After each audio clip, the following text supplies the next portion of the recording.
मैं कहता हूँ वो चैनल पे इसमें नहीं दिखाई जाती, जो एक इंच है ना 10 इंच लिखी 10 इंच बताते हैं। क्या कहा क्या उसका क्या कहना बताओ, वो कहना क्या बताओ। नहीं मैं कह रही हूँ कोई बात गलत है ना, वो 1 इंच की 10 इंच बनेगी, और जो मेरी कोई सही बात होगी ना वो तो बिल्कुल कट्टम। उसने कोई अपनी बात बताई है? नहीं मुझे नहीं बताई। उसने बताया कि अंदर मतलब नहीं, उसने क्या बताया अंदर की मतलब उसके साथ में सही रो रहा था क्या? कौन? नहीं बिल्कुल नहीं रो रहा। तो महादेव के बारे में क्या कह रहा था?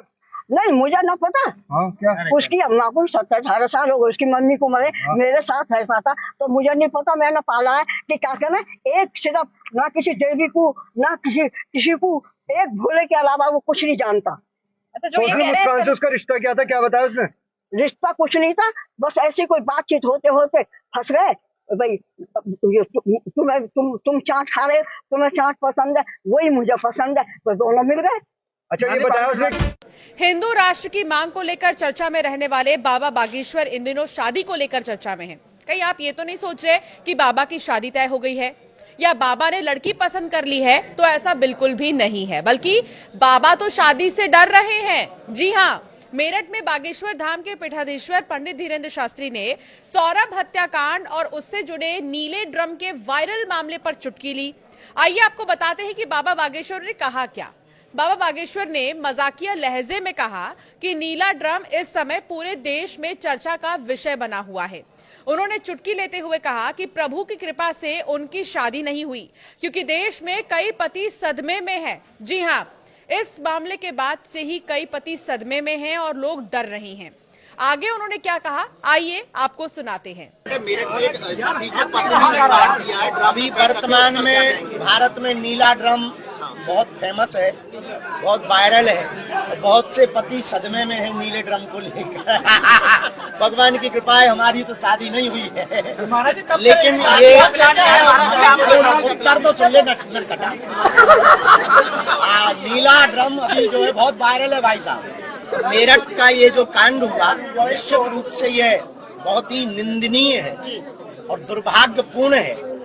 वर्तमान समाज में घटते हुए परिवार की व्यवस्था, पाश्चात्य संस्कृति का आगमन और लव के चक्कर में विवाहित पुरुष अथवा स्त्री पड़े हुए परिवारों को तलाक व परिवारों को मिटाने की साजिशों को पूर्ण करना।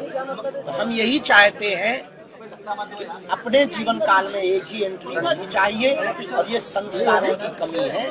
जिनकी भी बेटी या जिनका भी बेटा इस प्रकार का कृत्य कर रहा है, उनके पालन पोषण की कमी है। इसलिए संस्कारवान परिवार बनाने के लिए प्रत्येक भारतीयों को रामचरितमानस का आधार लेना आवश्यक है। तो बाबा बागेश्वर ने कहा कि भारत में नीला ड्रम खूब वायरल है, बहुत से पति सदमे में हैं। भगवान की कृपा है कि उनकी शादी अभी नहीं हुई है। बाबा ने कहा कि मेरठ का सौरभ हत्याकांड बहुत ही निंदनीय है और ये संस्कारों की और पालन पोषण की कमी की वजह से है। प्रत्येक भारतीय को रामचरितमानस का आधार लेने की आवश्यकता है। सर्वोत्तम उपाय रामचरितमानस है।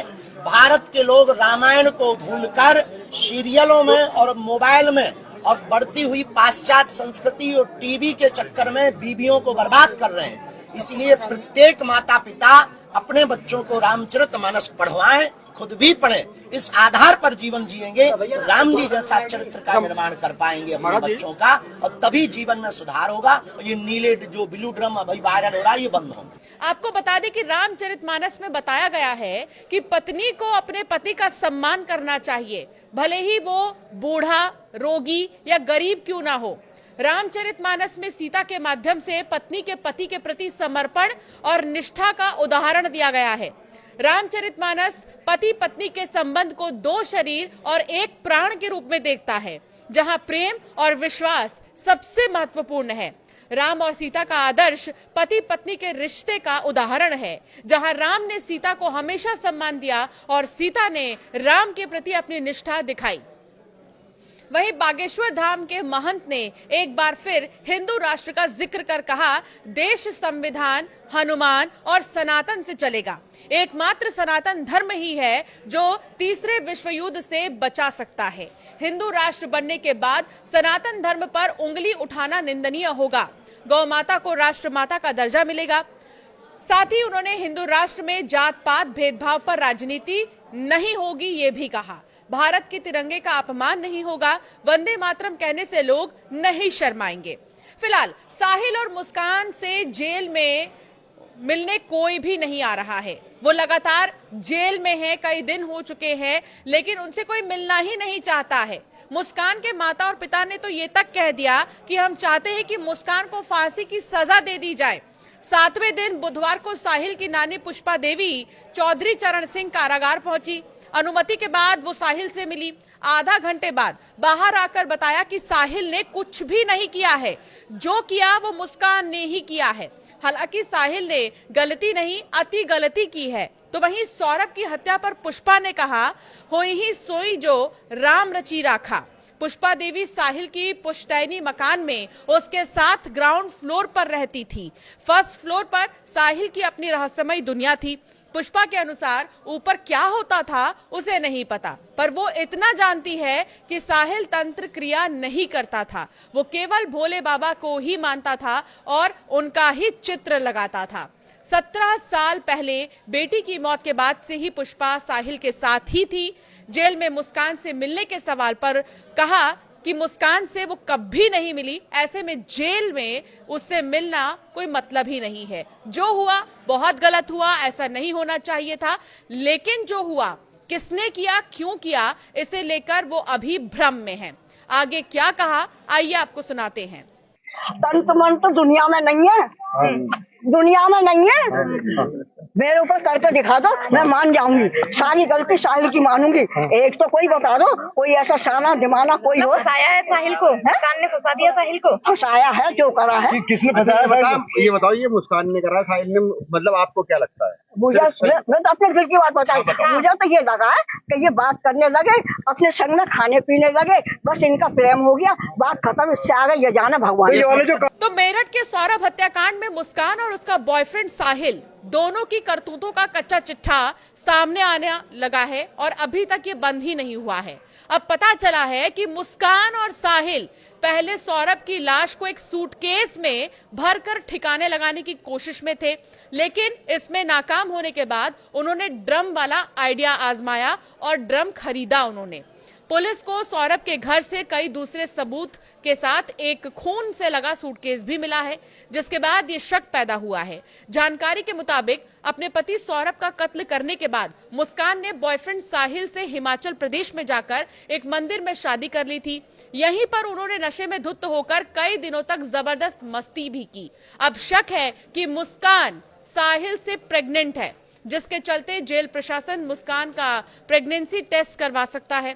इस बीच मुस्कान और साहिल की जो नई तस्वीरें और वीडियो सामने आए हैं, उससे पता चला है कि उन्हें कत्ल का रत्ती भर भी अफसोस नहीं है। इन तस्वीरों में कत्ल के बाद वो नशे में धुत होकर मस्ती करते हुए दिखाई दे रहे हैं। मेरठ पुलिस ने मंगलवार को एक बार फिर सौरभ के उस किराए के मकान की जांच की जहां सौरभ की हत्या की गई थी। एक अपडेट ये भी आया है कि मुस्कान ने ये बताया है पूछताछ में कि सौरभ उसे तलाक नहीं दे रहा था और इसीलिए उसने इतना बड़ा कदम उठाया, उसने मर्डर कर दिया। पुलिस ने कत्ल वाली जगह यानी कि सीन ऑफ क्राइम को पहले ही सील कर दिया था। इसके बाद अब उस कमरे की और बारीकी से फॉरेंसिक जांच की गई है। पुलिस ने घर की दरो दीवार के साथ साथ कमरे में रखे अलग अलग सामानों की जांच की है और फॉरेंसिक जांच के लिए नमूने इकट्ठा कर लिए हैं।